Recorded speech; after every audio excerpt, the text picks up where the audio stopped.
It's been really good having an opportunity to catch up and network with primary care PAs, especially given the current climate.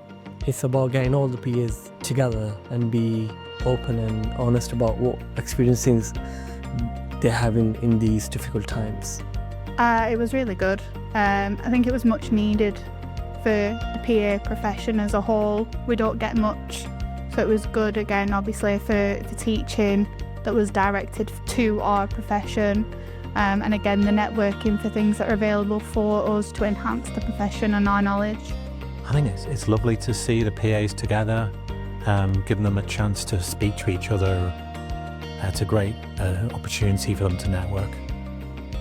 Probably the lectures, they were quite informative, just updating our knowledge on what investigations are useful, what aren't. Also the just catching up with everybody, having that morale boost. Informative, inspiring and connective.